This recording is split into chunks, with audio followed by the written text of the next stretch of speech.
Hello and welcome everyone. My name is Deepak Wadhwa and in this video we are going to discuss about fisheries.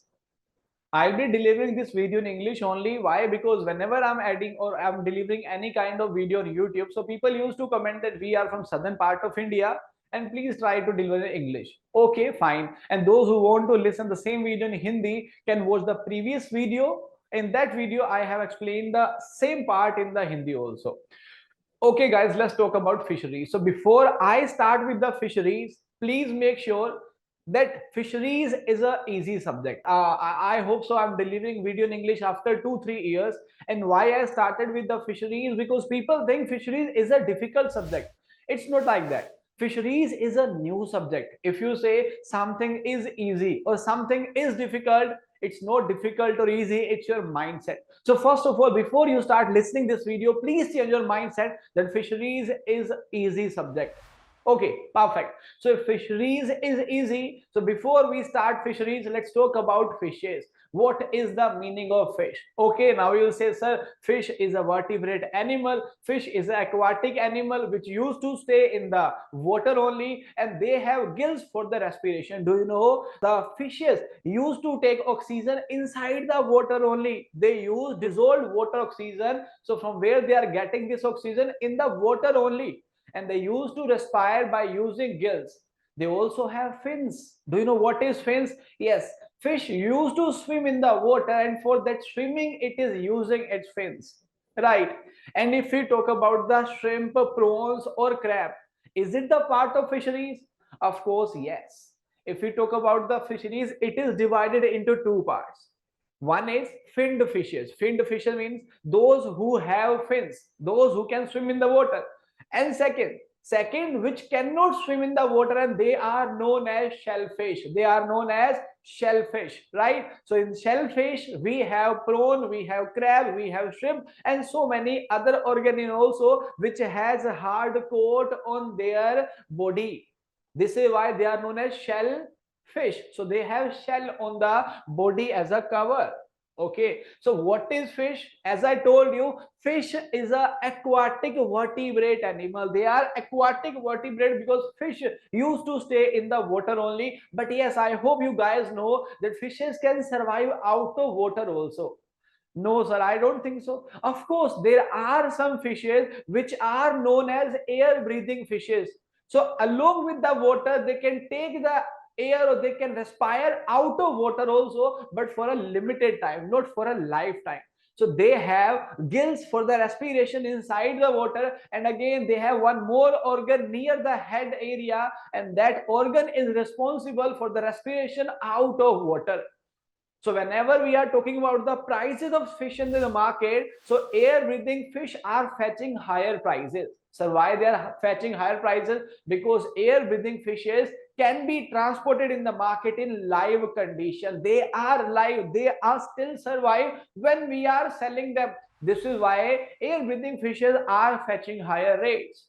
But there is one air breathing fish which is recently banned in India, or you can say which is recently banned in Maharashtra. It's a catfish.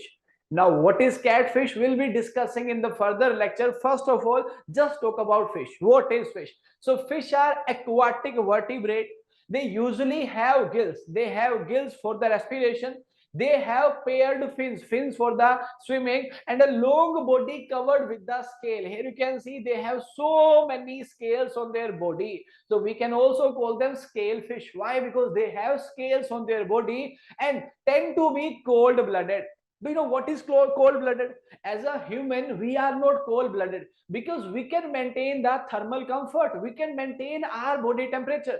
But when we talk about the cold-blooded animal, like we can say about the fishes, about turtles, or about any reptile like snake, they all are cold-blooded. So cold-blooded means they cannot regulate their body temperature. So they cannot survive in the cold season. Even they cannot survive in the hot season. Why? Because they cannot maintain the body temperature like we used to do.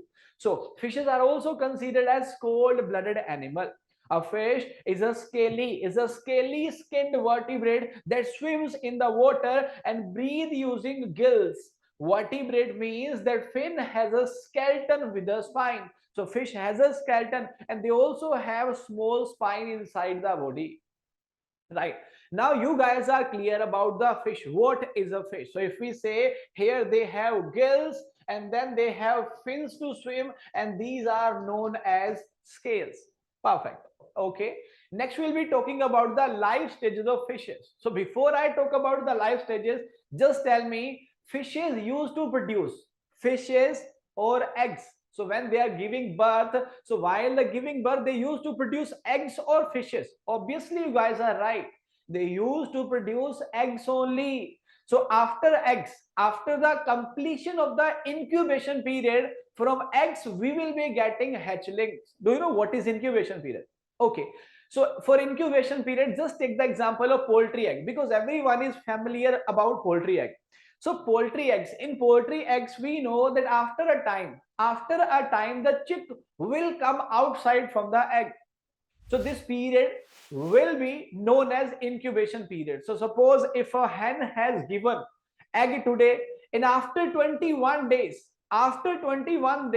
that chick will break the shell and come outside. So that 21 days is known as incubation period. Are you clear about incubation period? Okay. So when the eggs will appear in the water, so after completing the incubation period, so from eggs we'll be getting hatchling, because that breaking of the shell is known as hatching. So after hatching in fisheries, what we are getting? Hatchling. When fish will become roughly around the size of finger, we'll be calling them fingerling. And when the fish will complete 1 year, on an average 1 year, it can be 9 months, 10 or 12 months. So when it is completing 1 year, it will be considered as fingerling. So there are so many other stages also. So first of all, just start with the hatchling. So at hatchling stage, the larvae does not have their own mouth. Yes, after emerging from the eggs, they are known as hatchling, but they don't have any mouth. So sir, if they don't have any mouth, how they will survive in the water? Yes, they have something else for the survivor. Like in poultry egg, if we find the poultry egg, so in between the egg yolk is located. So that yolk is responsible for the nutrient or for the nutrition of the chick, and same goes with the hatchling. When hatchlings are coming outside the egg, so they used to come with the yolk sac. So that yolk sac is responsible for the nutrition for first 2 to 3 days, and once the yolk sac will be observed, their mouth will be formed, but that will be next stage, which will be considered as spawn.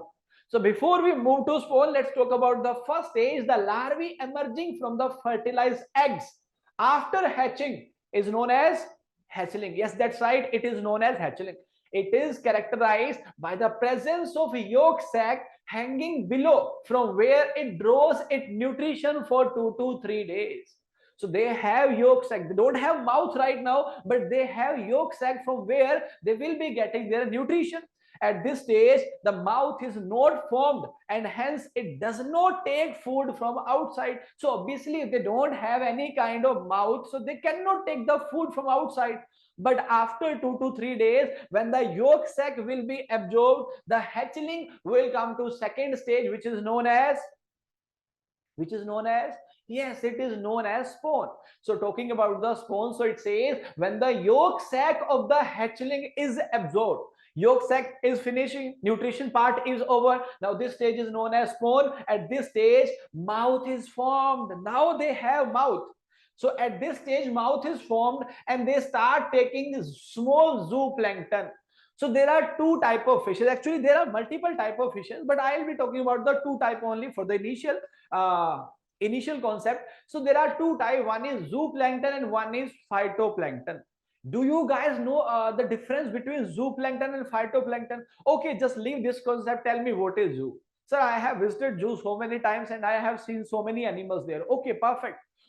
What is phyto? Sir, phyto, yeah, sir, one time I studied that plant pathology is also known as phytopathology. Why it is known as phytopathology? Because phyto means plant, zoo means animal. So if a fish is zooplankton, that is, it is kind of non-vegetarian. It is taking smaller size organism. It is eating smaller size organism from the water.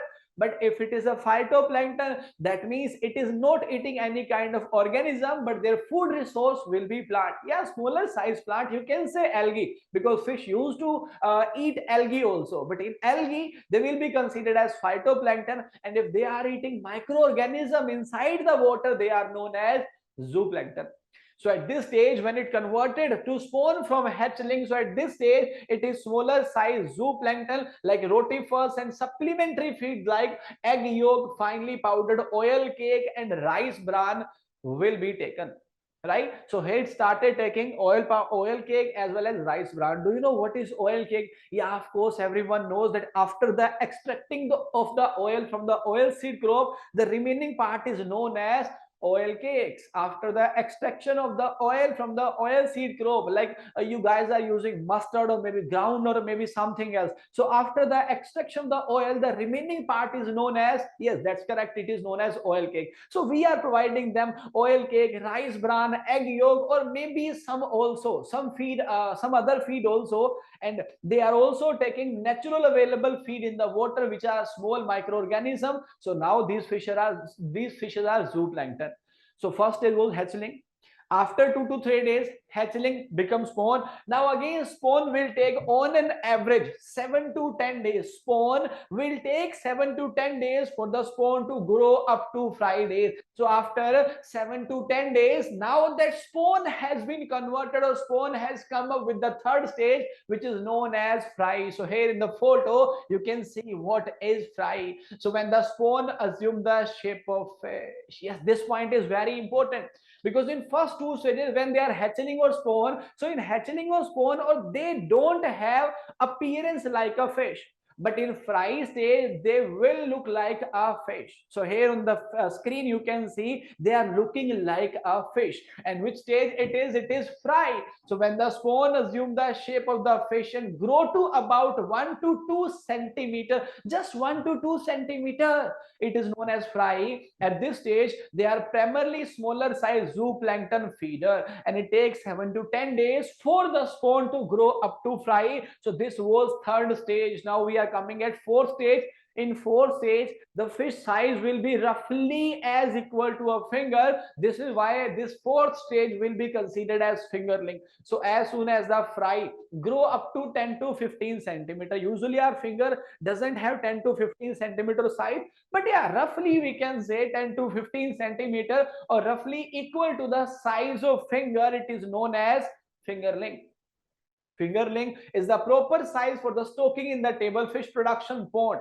It takes about 30 to 60 days for the fry to grow up to fingerling stage. So initially it was the hatchling. Hatchling took 2 to 3 days to become a spawn, and spawn took 7 to 10 days to become a fry, and fry took 30 to 60 days to become a fingerling. And fingerling is the perfect size. This can be the most important question. Fingerling is the perfect size for the table fish production. Now what is table fish production? So suppose if you have a pond and you guys are rearing fishes for the market purpose or for edible purpose, so in that scenario, this pond will be known as table fish production. So in table fish production, we used to introduce the fishes, we used to put them artificially feeding, and after completing a sufficient life cycle, we used to market them, we used to sell them. So for that table fish production, when I am coming with the fishes, with the small fishes to rear in the water, so that perfect stage will be known as fingerling. So it is highly recommended if you want to start a business in the fishery. So if you have a tank or if you have a pond and you want to put the fishes inside the pond so that they can grow up, so you'll be using which stage of fishes? It will be fingerling. So fingerling is a proper size for the stocking in the table fish production pond. You got the point? Okay, come to the last and final stage. After fingerling, now it has completed 1 year. Okay, sir, happy birthday. Not to me actually, not to actually fish, है ना? So after completion of 1 year, now the fish is known as yearling, and it's time to party. Yeah, of course. Why party? Because it has completed 1 year. So now it has completed almost perfect size, which can be sold in the market. So after 1 year, they will be sold in the market, and someone else will be celebrating happy birthday to you. Okay. So yearling is development stage of the fish following the fingerling stage and lasting until approximately 1 year of age. So when it is completed 1 year of age, it is known as yearling. Okay, let's move ahead.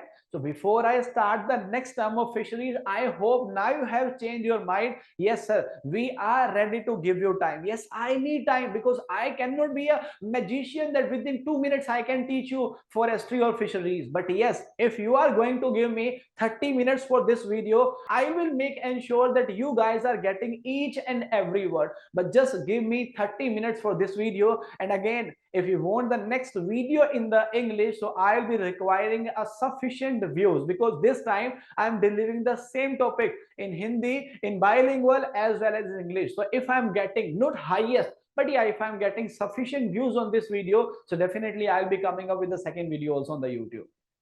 Let's talk about the terms related to fishes. So when we talk about the terms related to fishes, so like I tell you in the initial that fisher means those aquatic animal which have gills, which have scales, which have fins for the swimming, they are known as fishes. But now they are not fish, they are shellfish. So like you can see here, all the organisms have hard shell above them. Like here you can see in lobster, they have hard shell. In oyster, they have hard shell. In clams, they have hard shell. In the scallops or in the mussels or in the crab, everyone is having hard shell above them. This is why they are known as fish, but they have shell. This is why we call them shellfish. Shellfish. So please make sure there are two type of fisheries. Which two type of fisheries? One is finned fishes and second one is shellfish. One is finned fish and second one is shellfish. Yes. So first talk about the shellfish. So when we talk about the shellfish, the animal that dwell in water and have a shell or shell-like exterior. So they have shell or shell-like exterior. They are known as shellfish. But again, shellfish can be divided into two groups. First one is crustacean and second one is mollusk. In shellfish, we have two categories. One is crustacean, second one is mollusk. So in crustaceans, we have shrimp, crayfish, crab, and lobster. And in mollusk, we have clams, scallops, oyster, as well as mussels.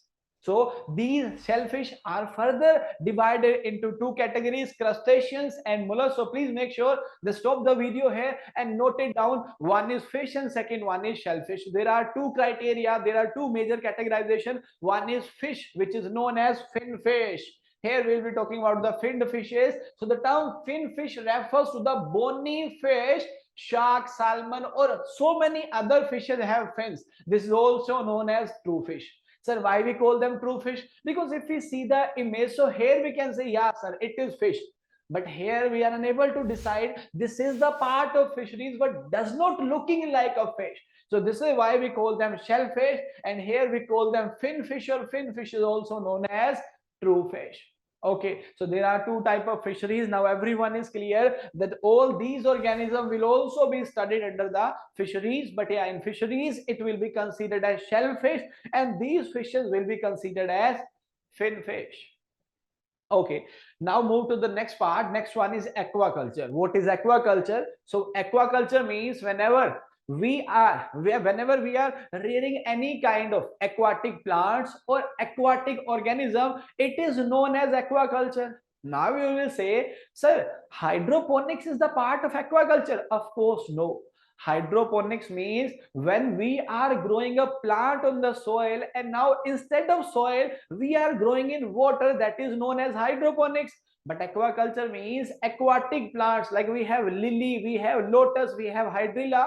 So when aquatic plants which used to grow in the water only, but we are growing them by artificial means, now it is known as aquaculture. So when aquatic plants are artificially grown, or when aquatic animals like fish or maybe shellfish are artificially grown, it is known as, please tell me, it is known as, yes, it is aquaculture. So the farming of the aquatic organism and aquatic plants with some sort of intervention, any kind of intervention we can proceed. So with some sort of intervention in the rearing process to enhance the production. So to enhance the production, we have given them artificial feed, or maybe we are maintaining the pH of water, or maybe we are maintaining the transparency of water. So whatever we are doing, if we are doing it artificially, that means it is aquaculture. Okay. Next word is polyculture. So suppose if you have a pond, and in your pond you have a single species. Single species means that can be zooplankton or that can be phytoplankton. But that point or that criteria of rearing fishes is not good.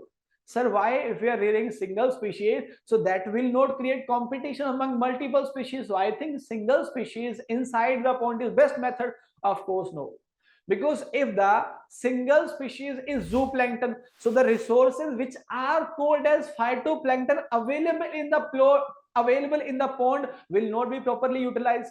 And if the fish is phytoplankton, so the source which is known as zooplankton, or which is the source for the zooplankton feeder, will not be properly utilized. So we'll be using at least two species or more than two species. Now these two species, one is phytoplankton, second is zooplankton, so they don't have any competition for the feed. Why? One is phyto, second is zoo, but they are using the complete resources available inside the water, inside the pond. So if you want to get the maximum yield or maximum return from the pond, so it is highly recommended that you should go with the polyculture. Even in fisheries we have so many other technique also, we'll be discussing in the coming lecture. Like in fisheries we have RAS, in fisheries we have BFT, bioflow technology. We'll be discussing about this, but right now polyculture means when you are rearing two or more than two species inside one pond, it is known as, yes, it is polyculture. This is a practice where more than one species of aquatic organism are cultured in the same pond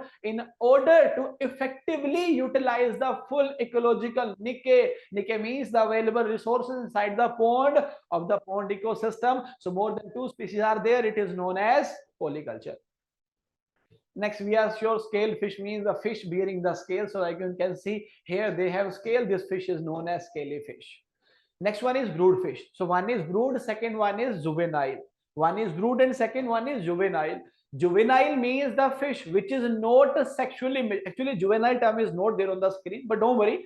Juvenile means the fish which is not sexually mature, which is not physiologically mature right now. And brood means the mature fish used in aquaculture for the breeding purpose. So if it is sexually mature and that can be used for the breeding purpose, that can be used for the birth purpose, means they are the fish which can give the birth to the new progeny, so that will be known as brood. And in other case, when we talk about the young fish which is not sexually mature, it is known as juvenile fish.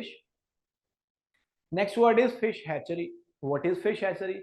Fish hatchery means there are two type of pond in the fisheries. One is pre-stocking pond, second one is post-stocking pond. You will say, sir, we have only one pond. Then okay, let me tell you. Pre and post stocking. What is the concept of pre and post stocking? When the fishes are reared for the breeding purpose. Breeding purpose means when the fishes are reared to give the next progeny. So when fishes are getting reared for the breeding purpose, they will be reared in the fish hatchery. So they will be releasing the eggs inside the hatchery, and from eggs hatchling is coming, then spawn is coming, fry is coming, and now from fry it will take 30 to 60 days and it will become to fingerling. And after fingerling stage, now this is the perfect size for the table fish production. So up to fingerling stage, they are reared in the fish hatchery, which is known as pre-stocking. And after fingerling stage, we will put them out of the water, and again we are taking inside the next water, which is known as post-stocking. So here from fingerling to yearling, the journey will be expanded inside the second water or inside the second pond. So first pond where the juvenile fish is getting reared is known as pre-stocking, and where the young fish, where we are rearing the fishes for the market purpose, it is known as post-stocking.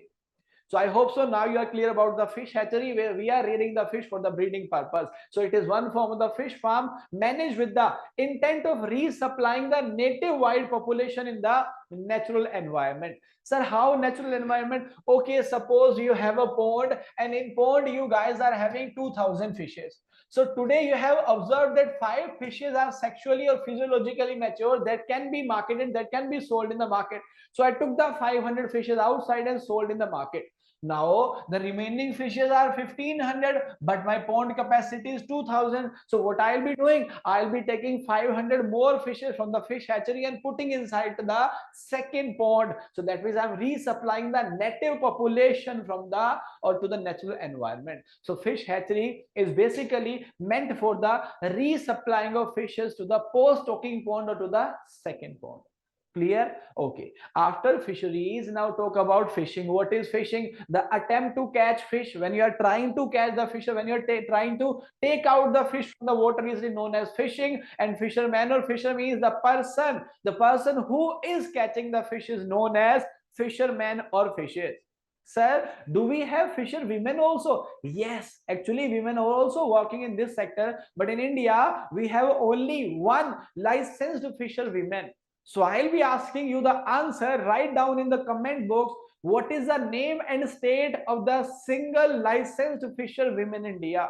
Yes, there is a single fisher women in India, and you have to write the name as well as state of that lady. Let's come to the next point. Next one is culture tank. So here we were discussing about the fish hatchery, and right now this is culture tank. So where we are rearing the fish, an artificial holding area used to rear the fish farm is known as culture tank, because we are culturing. Next one is ichthyology. What is ichthyology? Ichthyology means the scientific study of the fishes. The scientific study of the fishes, including as usual with the as is usual with the science that is concerned with a large number of organisms. So we are studying everything about the fishes, like we are studying about their morphology, we are studying about their genetic structure. So everything is getting studied under this branch, and it is known as ichthyology. Now you'll say, sir, what is the difference between the fisheries, aquaculture, and ichthyology? See, aquaculture and fisheries is a broader term. When we are rearing fishes, we are not studying about the fishes, we are just rearing about the fishes, rearing the fishes. It is a part of fisheries. But here we are not rearing, it is only study of fishes. So study of fishes is known as ichthyology. I hope now you guys are clear the difference between ichthyology as well as fisheries. Okay, let's talk about last two concepts, and then we'll be discussing the next part in next video. But yeah, before I will proceed with the next video, I'll be requiring your feedback below the comment box in this video, so that I can read your comment. And if the video was useful for you, so definitely I'll be proceeding ahead. Next term is carrying capacity. Okay, next term is carrying capacity. So I would like to ask a question. If I'll ask you to take the weight, or to put the weight on your back and just go almost 100 meters ahead. So what is the maximum weight which can be taken by you? You will say, sir, 30 kg, 40 kg, 50 kg, 60, 70, or maybe 80 kg. So whatever you are saying, let's say your answer is 50 kg. So that means you are saying, sir, yes, I can carry weight, but my capacity is 50 kg, my capacity is 40 kg. So that means you are talking about the carrying capacity, because you can carry that weight. But right now this term is in fisheries. So suppose there is a pond, suppose there is a lake, there is a river, or there is something else. So a water body can support to a limited organism. I am not saying that they can support to 200 fishes, 2 lakh fishes, or 20 lakh fishes. So whatever the number of fishes can survive in a pond, but pond has a capacity. So maximum number of fishes which can rear successfully in a pond is known as the carrying capacity of the pond. So what is carrying capacity? The maximum population of a species that an area or specific ecosystem can support life without deterioration of the character and quality of the resources. So your resources are not getting deteriorated, means their quality is not decreasing, as well as fish can survive properly, fish can grow properly. So that capacity of the maximum number of fishes which can be reared in a water body, it is known as the carrying capacity of water body. And the last term is biomass. In the next lecture, we'll be discussing about the few more terms, as well as we'll be discussing about the RAS system, BFT technology, as well as we'll be discussing about the question which are asked in the previous exam, and on behalf or on the basis of those questions, we'll be discussing so many new concepts. Last one is biomass. In crop, what is the meaning of biomass? So simply in crop, the weight of a plant is known as biomass. Yes, right. Dry weight of plant is known as biomass. And here the fishes we have in the pond, we have in the river, their total weight is known as biomass. So the total weight of a fish species in a given area, it is known as carrying capacity. So now my 30 minutes are over, but I'll be coming back to you and I'll be happy to deliver the next video in English. I don't have any kind of issue. I can deliver in any language, not in any language actually, but yeah, Hindi or English. But I'll be taking the feedback from you guys. So just write it down if the video was useful to you. I'll be seeing in the next lecture. Till then, take care. Bye bye. Have a great time ahead. Jai Hind, Jai Bharat.